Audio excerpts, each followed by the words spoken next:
Simple Decorating Tips and Frame and Frills presents Stencil Tips, a how-to video. Today my project is working on this pair of mid-century modern two-tier tables. Taking my cue from the original brass plate on the sides of the table, I added more detail. First, I used our Fusion embossing paste and the stencil to create a raised detail on the top tier.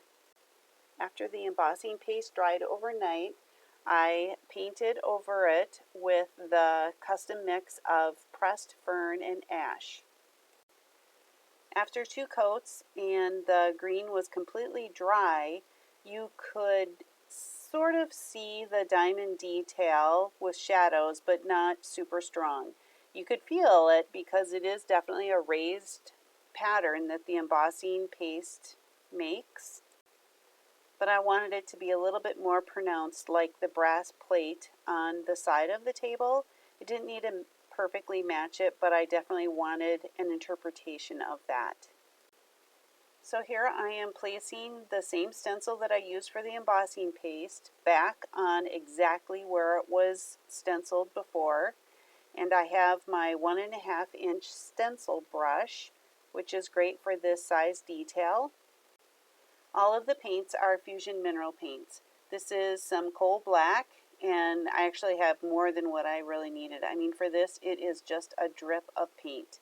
So I just get the end bristles wet on the brush, and then I use a folded up paper towel and circle around like that and basically remove, it feels like you're removing all the paint off, but when I put it on, it's almost like I had a little bit too much paint.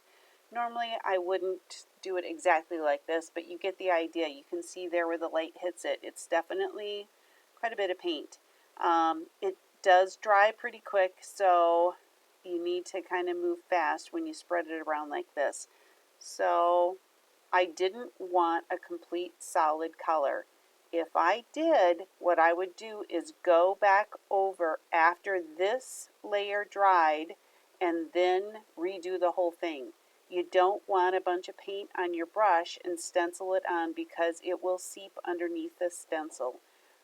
You want this sort of dry brush effect so that you have the best control of the paint not going underneath the stencil. When I dip back over in the paint, I did the same thing. I dip in the paint just barely, and then I swirl it around on the dry paper towel, and then I go back to the stencil and stencil it on.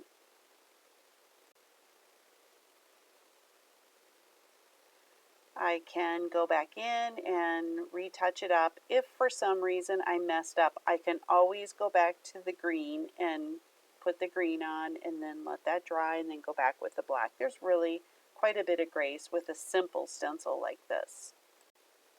So now I just want to see to make sure that it is dark enough, and you can see definitely that has created a lot more definition between the diamonds and the flat part underneath. And this is the background for the metallic color that I'm putting on. I'm just trying to create a tarnishy sort of brass look like what that diamond that's on the side of the table looks like. So now it's dry, which I dried with the hair dryer. You can see there quick. And now I'm going to go back again with my Fusion Mineral Paint Metallic bronze color. I'm going to use a smaller brush this time because I don't want to fill it all in. So using my 3/4 inch brush, same thing, barely getting it wet, and then brushing off most of it on the dry paper towel. I go in and I'm purposely missing spots because I want some of that. I think I said it was coal black. It's not, it's ash. I want that ash color to sort of show through, looking tarnished. As I'm swirling this, I'm trying to be careful to not push toward the cut edge of the stencil. I'm also not pushing really hard. I'm being gentle because I'm trying not to force the bristles underneath the stencil. I'm staying upright, and it's that nice flat edge of the stencil that's getting the paint down where I want it. Some people like to pounce the paint on. I like swirling. I just think it's physically easier on my hand and arm. I don't get tired doing it. Because such a small amount of paint is used, it really dries really quickly.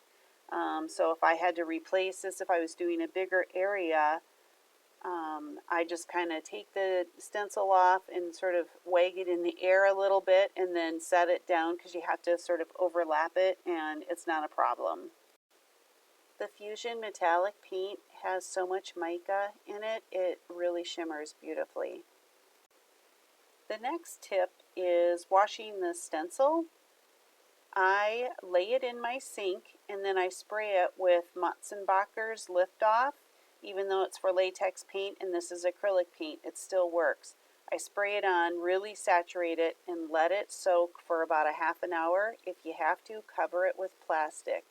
And then I go back and scrub it with a stiff brush. Here I am scrubbing a different stencil, but you get the idea.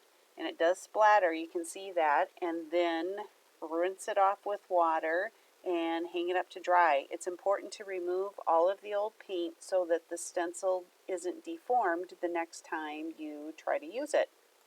Here are the finished mid-century modern tables.